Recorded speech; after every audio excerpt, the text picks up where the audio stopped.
क्यों? क्योंकि यदि सत्संग में लग जाएंगे बच्चे, उनका ढंग बदल जाएगा, रंग बदल जाएगा, चोरी कौन करेगा? एक बड़ा बेटा था, सयाना था, समझ थी उसके पास। उसने कहा पिताजी यदि मान लो हम रास्ते में जा रहे हैं और बीच में कहीं मंदिर में सत्संग होता हो तब क्या करेंगे? कहा बेटा क्या करना, दोनों कान बंद करके आप हमसे जल्दी चले जाना, सुनना नहीं। बोला ठीक है। सारी बातें सुनते गए बच्चे, आते जाते थे, चोरी करने जाते थे। एक दिन क्या घटना घटती है कि किसी मंदिर से गुजर रहे थे, वहां सत्संग हो रहा था, चारों साथ में थे, चारों चोर साथ में जा रहे, एक ही साथ जा रहे।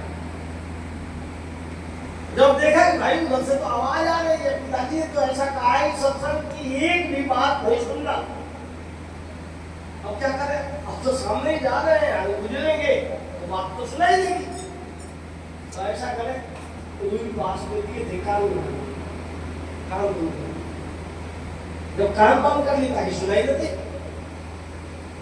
अब संयोग से घटना क्या घटती है, मंदिर के सामने ही, मंदिर के अंदर सत्संग हो रहा था, मेन दरवाजे के सामने उसको ठोकर लगी और गिर गया। इनको आगे निकल, उसको ठोकर लगी, चौथे को वो गिर गया। गिरते ही कान से तो लुई बाहर निकल गई। और दो बातें सुनी, पहली बातें ये सुनो कि सुनो, कहा महात्मा ये बोल रहे थे कि जो देवता होते हैं वो देहधारी नहीं होते, उनकी परछाई नहीं बनती, प्रतिबिंब नहीं बनती, और उनके पांव जो है ना जमीन के ऊपर नहीं टिकते। तो जब शरीर होता ही नहीं तो फिर कहां से होगा, भी जमीन तो कैसे दिएगा? ये दो बातें सुनी और उठा, चोर उठा, रुई फिर उठाई, कान में डाल दिया, दौड़ के अपने साथी को साथ चल दिया। आगे क्या घटना घटती है,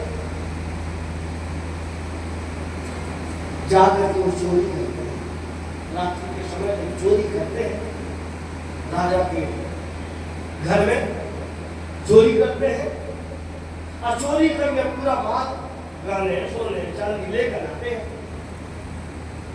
राजा को पता लग गया कि घर में चोरी हो गई, मंत्री को बुलाया, कहा तुम्हें पता है घर में चोरी हो गई है, और चोरों को पता लगाना है कि ये चोर है कहाँ के, कौन है।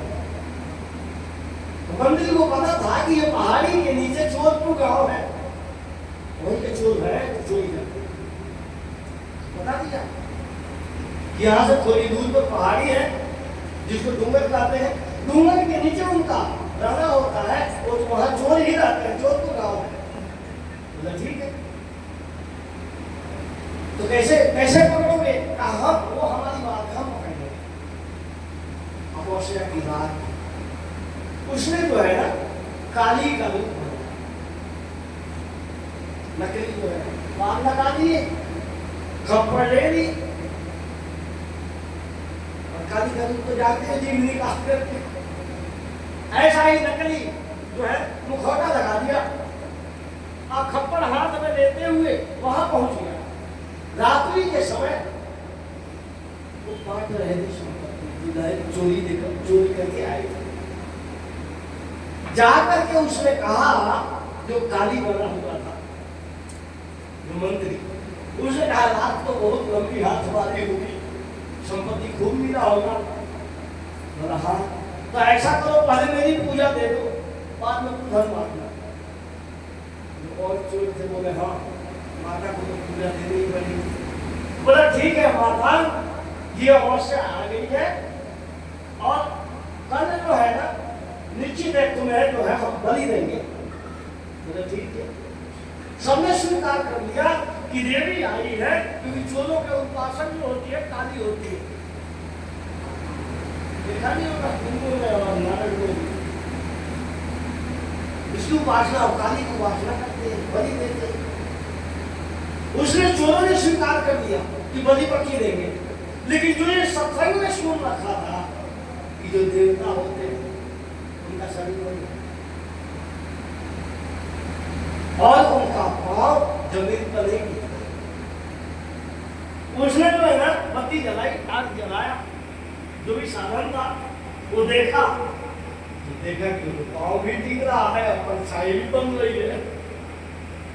उसने कहा ये जो है ना कोई बहुरूपिया है, हो न हो ये कोई ना कोई गुप्तचर है, जा करके बताएगा फिर हम सारे सारे पकड़े जाएंगे। वो खड़ा हो जानते क्या कहा कि सुनो हम पूजा देंगे, आज ही देंगे। लाठी लेके आया और 2 लठ जमाया। जब 2 लठ जमाया वो छोड़ छाड़ के भागा जो काली बना था। पता है वो चोरों से कहा कि पता है ये बहुरूपिया है, कोई देवता नहीं। क्योंकि सत्संग में हमने सुना है कि जो देवता होता है उसका शरीर नहीं होता और उसका पाँव जो है जमीन के ऊपर नहीं टिकता। लेकिन जब हमने बत्ती जलाई, बैटरी जलाया तो देखा कि इसके प्रकाश में प्रतिबिंब पीछे छाया भी बन रही है और पाँव भी जमीन में टिका हुआ है। इसका मतलब देखो बहुत किया 2 बातों को उसने श्रवण किया और 2 बातों से वो पकड़ाने से बच गया। उसने कहा कि जब 2 बातें सत्संग की सुनी तो समझ लो आज के जो कर्ज चोरी किए थे उससे बचाव हो गया। मेरे सारे के सारे पढ़ करके जाते। यदि जीवन भर सत्संग सुने होते तो कितना बचा गया। इसलिए कहा कथा ऐसी है, कथा में बात आई है कि फिर उन लोगों ने अपने जीवन का परिवर्तन कर दिया, चोरी करना छोड़ दिया। बंधु सत्संग का मतलब होता है हमारे जीने के ढंग में परिवर्तन हो जाए, हमारे जीवन के जीने का जो रंग है उसमें परिवर्तन हो जाए। परिवर्तन करना ही सत्संग का मूल मंत्र है। जीवन में परिवर्तन होना चाहिए, जीवन के जीने के ढंग में परिवर्तन होना चाहिए, तब जीवन आपका सरल बनेगा, सहज बनेगा, विकारों से रहित बनेगा।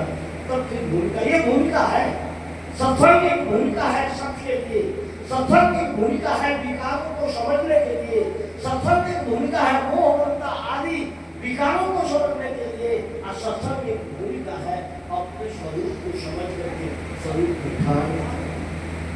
इसलिए सत्संग में रुचि हो, सत्संग में लगन हो, सत्संग की जिज्ञासा हो, और वो सत्संग की जिज्ञासा करनी होगी जब हमें संतों के प्रति श्रद्धा हो, गुरु के प्रति निष्ठा हो, गुरु के सिद्धांत के प्रति निष्ठा हो, तब बात समझ में आएगी, तब जीवन कल्याणमय होगा, तब जीवन सुखी होगा।